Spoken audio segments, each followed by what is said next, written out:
Hello everyone, welcome to my channel. This is Jaz. So today we'll be looking at a question called number of islands. This is probably one of the most basic coding questions on DFS or graph in general. So without further ado, let's get started. First thing first, let's take a look at the problem statement. You are given an m times n 2D grid map of ones, meaning land, and zeros, meaning water, and you're asked to return the number of islands. And an island is surrounded by water and is formed by connecting adjacent lands horizontally or vertically. You may assume all four edges of the grid are all surrounded by water. So let's take a look at an example. Say if you're given a grid like this, and let's count how many islands there are in this grid. So we can see these ones are all connected either horizontally or vertically. And for the rest of the grid, there's no other land, which means there's only one island in the grid. And let's look at another example. For this grid, we see that these four ones are connected. So this is an island. And this one, it doesn't have any other adjacent ones horizontally or vertically, so it is an island by itself. And these two ones are also another island, which means in total there are 3 islands in this grid. So basically, to see how many islands there are in the grid, we're basically asked to count how many groups of ones are in the grid. The main problem that we need to solve for this question is to not repeatedly count the same island. So we need to think of a way to basically mark the islands that we've already counted, or to be specific, we need to mark the ones that we've seen. And once you've marked all the ones or all the lands in an island, you basically move on to another island if there is one in the rest of the grid, and then repeat the same thing for the other islands. So to count the islands in the grid, and then marking the lands that you visited as visited, what you need to do is to first traverse through the whole grid, and then once you see a land, you basically enter the island that this land is located in, and then traverse through all the adjacent lands of that land and marking them as visited. To mark a land as visited, since the current grid that we're looking at only contains ones and zeros, one way to do that is to just basically mark all the lands that you visited as 0. But that leads to a follow-up question, because if the interviewer asks you, what if we don't want to modify the given grid? Then you'll have to think of another way to mark those lands as visited. One way to do that is to have another 2D array, which basically is the duplicate of the given map, and then mark the visited lands on that grid so that you don't have to modify the given grid. So once you've marked all the lands in an island as visited, you could go back to the initial loop and then continue traversing through the grid. And if you see another one, then do the same as what I previously said, which means you found another island. And once you've done with traversing through the whole grid, that means you've already visited all the islands in the grid, and you should have the total number of islands. So now let's take a look at how we could implement this solution.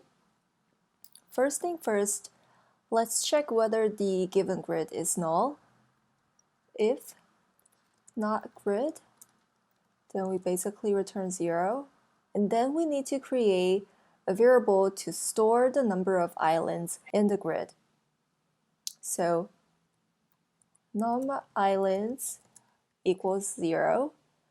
And then what we need to do is to, like I said in the previous explanation, we need to traverse through the grid. So for I in range length of the grid, and then for j and range length of the grid at 0, we need to check whether or not the current position is a 1 or not.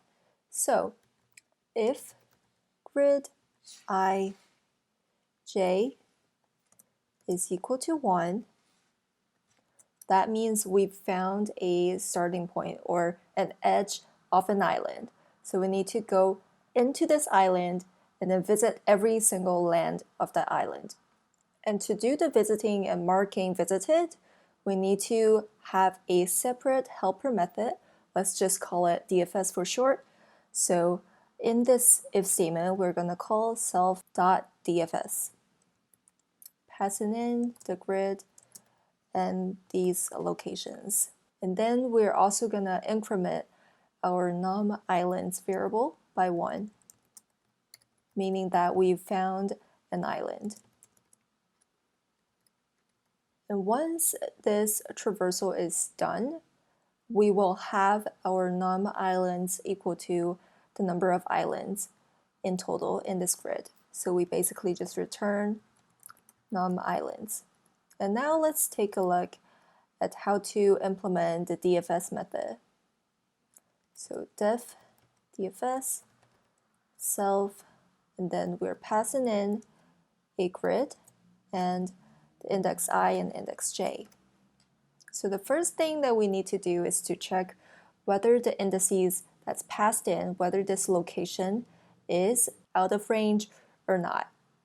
So if I is less than 0, or j is less than 0, or I is greater than or equal to length of the grid, or j is greater than or equal to length of grid 0.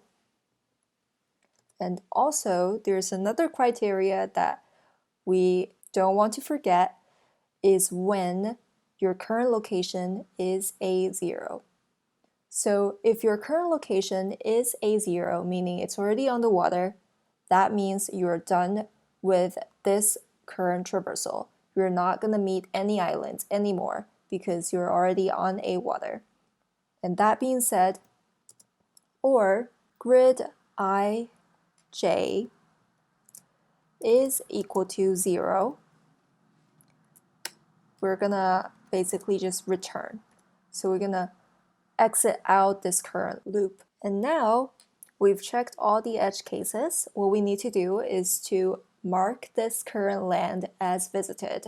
And like I said before, for this question, since it only contains ones and zeros for the grid, we're just simply gonna mark the current land to A0, meaning that we've already visited it. So right here, we're just gonna do grid I j equal to 0. And then we're gonna traverse through all the islands that's adjacent to your current land and run the DFS on each one of them. So we're gonna call self.dfs, passing in the same grid, I plus 1, j, and then repeat.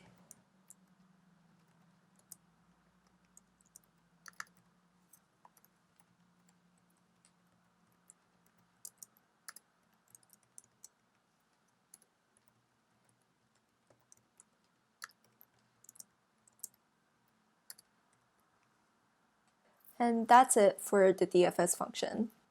Let's take a look at, all right, so now let's take a look at the runtime and the space complexity of this solution. For runtime, since we're traversing through the whole grid by one time, the runtime is going to be m times n. And then for space complexity, in the worst case, say if your whole grid is an island, that means when you're traversing in the DFS order, it will go down m times n levels, which means the space complexity is also going to be big O of m times n. All right, that completes the video for today, and I hope you enjoy it. If you found it helpful, please give it a thumb up. I really appreciate that. And I'll see you in my next video. Bye!